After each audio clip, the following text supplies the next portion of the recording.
السلام عليكم ورحمة الله وبركاته. kusoo dhawaada casharkeena Windows 10 ama barashada Windows 10. casharkan waxaan ku eegaynaa power and sleep mode. waa korontada iyo computerkaaga sida loo seexiyo markii aadan isticmaalayn. marka si aad taas u samaysid oo aad korontada u dhaqaalaysid uu computerkaaga isticmaalayo markii aadan isticmaalayn, waxaad samaynaysaa waxaad tagaysaa start baad gujinaysaa, waxaad tagaysaa settings markaad tagtid waxaad tagaysaa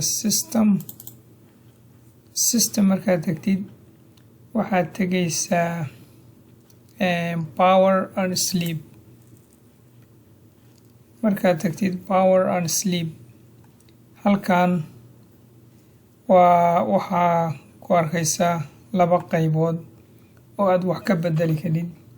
kan koowaad waa screen, waa monitorka ku xiran computerkaaga ama laptopkaaga. waxaad xulan kadhaa waqtiga aad rabtid inuu joojiyo isticmaalka korontada oo markaa uu isdemiyo, uu macnaha seexdo. kulligii ma isdeminayo oo weli koronto yar buu isticmaalayaa, laakiin wuxuu samaynayaa muuqaalka ayaa damaya. markaas wuxuu ku dhaqaalaynayaa korontada uu isticmaali lahaa. midda kalena wuxuu dhaqaalaynayaa screenka wax soo saarkiisa. oo haddii screenku mar walba iska shidan yahay waqti dheerna uu shidan yahay, si yar ayuu soo saarkiisa ama quwadiisa wax soo saarka u yaraanaysaa. markaas uu macnaha quality ama wax soo saarkii uu lahaa ma lahaanayo haddaa mar walba isagoo shidan aad ka tagtid. marka waxaa samayn kadhaa markuu computerkaaga uu bateri isticmaalayo uusan koronto isticmaalayn, waqti gaaban ayaa ka dhigi kadhaa inuu isdemiyo monitorka ku xiran. adiga waqtigii adiga kugu habboon baad halkan ka xulan kadhaa si uu markaa isu demiyo monitorka. markuu koronto isticmaalayo oo wayarka ama fiilada korontada computer ku jidhana waqti kale ayaad ka dhigi kadhaa oo marka halkana waxaa ka xulan kadhaa markaa rabtid inuu monitorka ama screenka ama wax soo saaraha computerka uu macnaha uu dhan hurdo galo oo uu isdemiyo. qaybtan hoose oo sleep micnaheeda waxa weeye computerku markaas wuu seexanayaa oo wax kasta oo shidnaa way isdeminayaan, isagoo markaa koronto aad u yar isticmaalaya. wixii macnaha ku furnaa applicationskii wixii dhan intay iskaydiyaan oo save gareeyaan ayuu isdeminayaa. waxa kaliya oo shidnaanaya waxa weeye qayb yar oo markii computerka la daaro wixii markaa daarnaa uun og oo koronto aad u yarna markaas isticmaalkii korontada markaas aad buu u yaraanayaa. marka halkan waxaa samayn kadhaa markuu computerkaaga bateri yahay muddo yar ka bacdi waxaad ka dhigi kadhaa inuu seexdo. waa haddaadan isticmaalayn, markaadan isticmaalayn ayuu samaynayaa saan. haddii uu koronto ku jirana muddo kale ama muddo yar ama isku mid baad ka dhigi kadhaa oo waqtigii adiga kugu habboon sidaad isleedahay waa kugu habboon tahay ama computerkaaga baad ka dhigi kadhaa. hadday isticmaal korontada uu muhiimkuu yahay waqtigan waa gaabin kadhaa uu computerka inuu seexdo. haddayan muhiimku ahayna sidii markaa kugu habboon ayaad ka dhigi kadhaa. meeshaan odhanaysa when my PC asleep and on battery power disconnect from the network, micnaheeda waxa weeye networka markaas oo computer ugu xiran oo fiilada networka ama wirelesska baa isdeminaya oo markaa wax koronto ah ma isticmaalayo.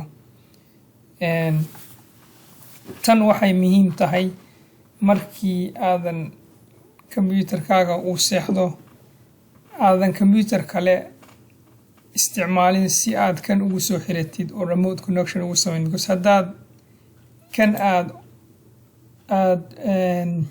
always tirahdid markaa micnaheeda waxa weeye computer networks waa isdeminayaa. xataa computer kale kama shidi kadid oo kama ping iyo kama soo connect gareyn kadid. marka kaasna waad samayn kartaa in markaad dib u daadidna muddo xoogaa bay qaadataa inuu mar labaad uu isku xiro network-ga. kaas haddaan ka gudubno meeshaan geeskan oo oranaysa additional power settings haddaa gujisid waxaa kuu soo baxaysa laba qaybood oo aad kala dooran karid. qaybta hore oo oranaysa balance micnaheeda waxa weeye computerka quwaddu isticmaalayo iyo korontada si kooban buu isugu miisaamayaa. tan labaad oo hadda aniga aan joogana waa mid oo waxay ku xiran tahay computerkaaga noociisa. hadda kayga Dell waaye marka qaabkay u miisaameen buu ay Dell by default ay performance isugu miisaameen buu u soo saarayaa. marka haddaad taabatid change the plan wuxuu kuu soo saarayaa meeshan hore u aragnay haddaaye markaad screen-ka rabtid inaad demisid markuu battery yahay ama markuu koronto ku jiro iyo markaa computerka inuu seexdo aad rabtid hadduu battery yahay iyo hadduu koronto ku jiro. meeshan hoosena wuxuu kuu soo saarayaa change advanced power settings. haddaan gujiyo kaas qaybo badan oo kala duwan ayuu ii soo saarayaa. marka qaybtan insha allah waxaan sameynayaa marbaan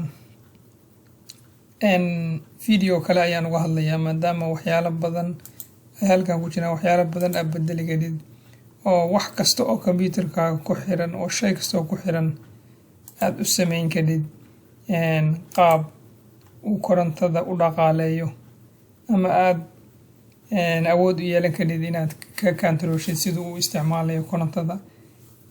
marka cajil kale ama video kale ayaan kaas ku eegi doonaa insha allah.